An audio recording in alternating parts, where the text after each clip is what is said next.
Orlando, Florida is known for pretty palm trees and scenic walks.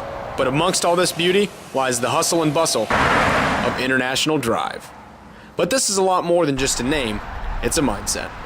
Students all across the country have converged right here on International Drive to compete in the Sweet 16 competition. We've been given 16 hours to complete a 10-minute show. It's a broadcast free-for-all, and it all starts right now. Good morning, Park Hill South, and welcome to the Southside Scoop. I'm Shaefer Schuetz. Jordan, there's a lot of musical talent in this room, specifically at this desk. Really? Who could that be? Well, that'd be me. Oh, that? Wasn't expecting that. Yeah. That hurts. All right, well, there's also a lot of musical talent here at Park Hill South. I was able to catch up with Officer Westridge, who told me that last year, for the entire school year, he took a total number of 14 theft reports. Already this school year, just 1 month into the school year, he's taken 13.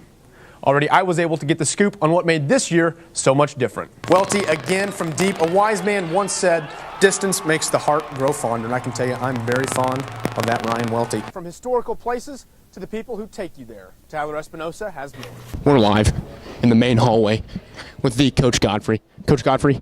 Yes, sir. When you were our age, what did you want to be when you grew up? Trying to get a petition signed to end universal suffrage. Would you be interested in signing this petition for us? Sure. All right. Nobody should have suffrage. Have a good day. That's all we have for you today on the Southside Scoop. I'm Shaefer Schuetz. Park Hill South, have a wonderful day. Hey there, Park Hill South, and welcome to another spectacular day in Shaefer Sports Corner. Winter sports did finally tip off last night. Our Lady Panthers basketball team took on the Indians of Fort Osage last night for their first game of the year. Starting things off, we see Sydney Basket with a cross-court pass to Kinsey Stout, who hits a three from the wing. The Panthers were down early, however. You see Fort Osage answering back with a three of their own. But it's not going to be enough. Erica Timmerman, by herself, top of the key. The bank is open, and she cashed in. I heard her call it. She called bank. Another three-pointer for the Panthers. Look at those lovely cheerleaders. The Panthers aren't done, however. Kylie DeClue inside to Ashton Gray, who muscles one in for an easy two. The Panthers won their first game of the year, 41-37. Top performer of last night, Sydney Basket with 9 points, 7 rebounds, 2 steals, and 2 assists. Our boys basketball team will be starting their season off tonight with their first game against Kearney. Be sure to come out and support. That's all I have for you today in sports. Back to you guys at the news desk. Welty over to Hines. Hines back to Henderson. Henderson looking inside, doesn't like what he sees, decides to work the ball back around. Definitely a lot of good ball movement from the Panthers, being patient, trying to find a good shot.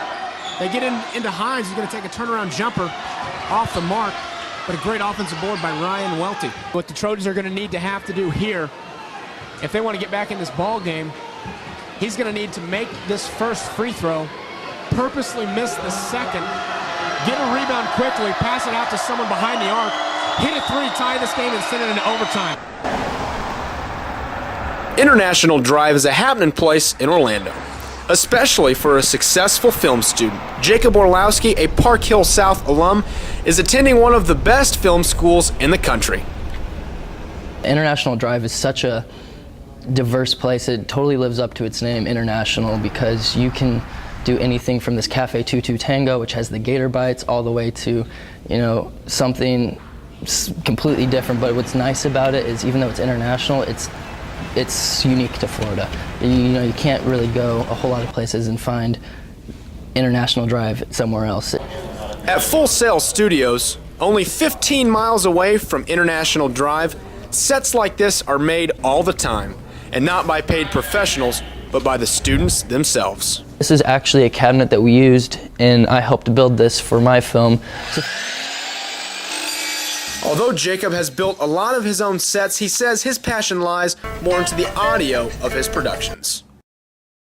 Specifically, I am an audio guy. I like to do the on-set audio. I like to record sound effects, do Foley, and in post-production I do a lot of audio as well. I put the sound effects in, I create new noises that nobody's ever heard before, and that's a lot of fun to do. So I'm kind of known around here as the audio guy. He might go by the audio guy, but sometimes he sees himself completing a variety of jobs. And one of the packages we decided to do was about this restaurant down on International Drive. It's called Cafe 22 Tango. It's a really, really interesting place. It's got everything from like gator bites, because we're in Florida, to local artists who sit there and paint and they can sell their art. It's really an interesting little place, and I thought it would be a great segment for our show.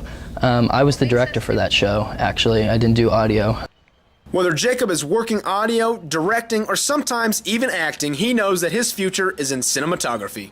Although Jacob's roots are in International Drive, he continues to improve his skills in the hopes that someday he impacts lives around the entertainment world. From PHSD TV, I'm Shaefer Schuetz.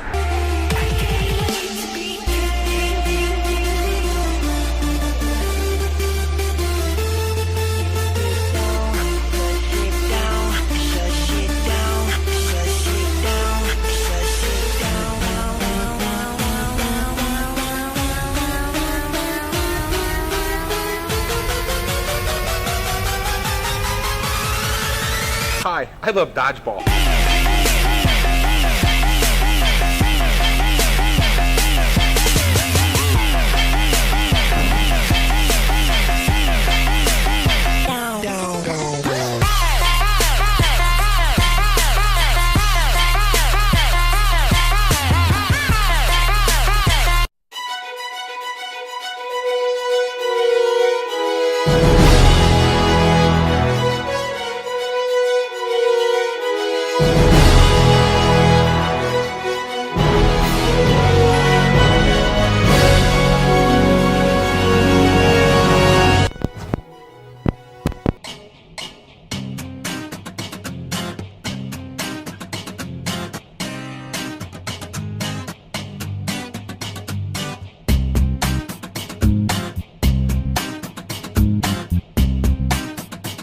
There are a number of benefits for everybody involved.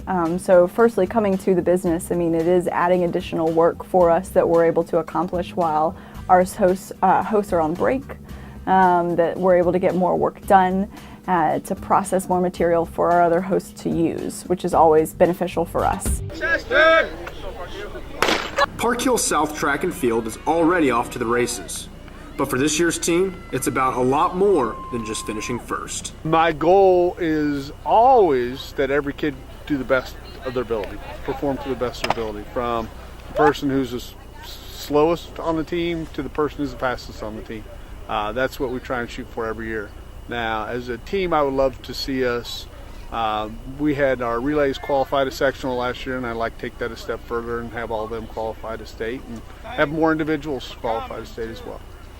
Park Hill South is no stranger to the state track meet. Matter of fact, they sent 7 events to compete last year, but veteran coaches Andy Kiefer and Clay Leonard are more interested in achieving something else. Our track program, we have different goals for different reasons. One goal is that we just really want to affect the school and the climate of the school and the culture and help the kids develop as people using track and field. And then, of course, as an athlete and a coach, you know, we have the competitive goals as well, where we want to place and finish as well as we can at conference, and do the best we can to try to get, you know, some of these kids that are deserving to qualify for the state championship track meet. In any sport, adversity is just a part of the deal. And this year's team already has a strategy to deal with those bumps in the road. We also want to create a good family unit. I think that track's one of the best places to create friendships, so I think we need to make a family tie right there. This year's team is hoping to make a splash, not only on the track, but in the classroom as well. For the Southside Scoop, I'm Shaefer Schuetz.